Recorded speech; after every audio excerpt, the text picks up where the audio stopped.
Hi guys and welcome to Zombie Locker. Now, Return of the Living Dead is my favourite movie ever, by a mile.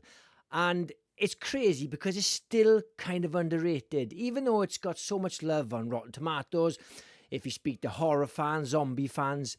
But if you speak to like normies, people who watch a couple of horror films here and there, they've never heard of it. If you say the title, they might confuse it with Night of the Living Dead or Evil Dead. But if you start describing the plot, they'll go, oh, I don't think I've seen this. Now, they might have heard the word brains, probably from The Simpsons. Brains! It's very much in pop culture. But what's great about this film is that the plot is so unique. It's not your average zombie movie where people get bitten and they become infected. Bites don't turn you, it's the gas. This gas, military gas, can bring back the dead. Now, I absolutely love the zombies in this movie because they can run, they're super intelligent, they can problem solve, and they can talk. Now, if I pitch it to somebody that's talking zombies in a movie, they'd probably think it's dumb. They probably can get past them shouting, brains! Send more paramedics. They're strong, they're fast, their eyeballs are still intact, they can bite through skulls. Who gives a shit? Now, for the most part, this is a bit of a comedy horror. As a kid watching it, I didn't know it was a comedy. I only saw horror. I saw zombies eating people's brains. But it is funny, and it's a black comedy, probably my favourite. It's very, very subtle. It's not like Shaun of the Dead, where it's clearly a comedy horror. This is a black comedy. So the jokes are quite subtle.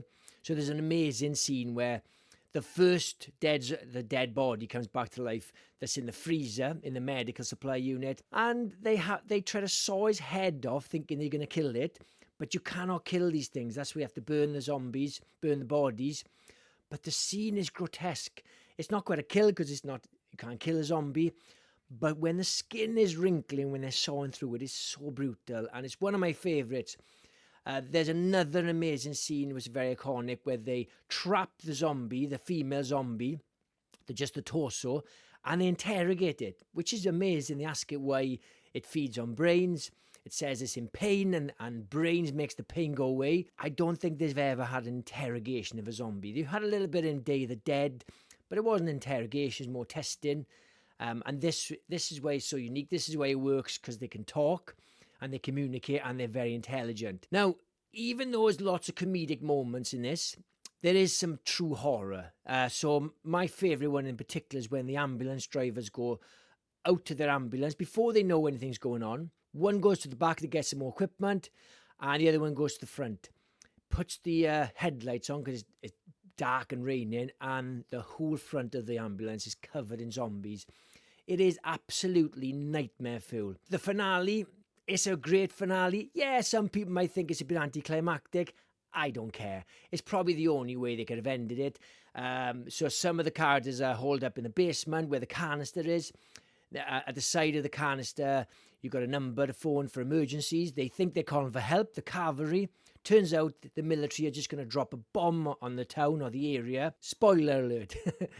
Everybody dies. It kind of suggests that where the rain starts again and it brings up the gas again and it starts to spread again. It's quite vague. I think that's what's implied, and then it ends. And that's what I love about this movie. Now, forget about the sequels. The second's okay, the third one's okay, fourth and fifth are fucking shit. But this one, standalone, this is one of the best zombie movies ever. I'm just so gutted that it's not more famous. I wish my mother had heard of it, or my wife. Even though I've told her about it, she's seen my t-shirts I wear. She doesn't know it. It's not in pop culture. It's not like The Shining or The Exorcist or even Evil Dead. It's not that mainstream, and it's a shame. But I highly recommend it. Look, if you haven't seen it, you gotta watch it. I have spoilt it all, but it's like 35 years old or something like that. And 40 years old. My God, time goes by. Yeah, highly recommend it. Look, if you love Return of the Living Dead, or even if you hate it, drop a comment. I don't know how you could hate this movie. You'd have to be fucking batshit crazy. If you love zombies, please subscribe, and I'll catch you on the next one. Cheers, guys.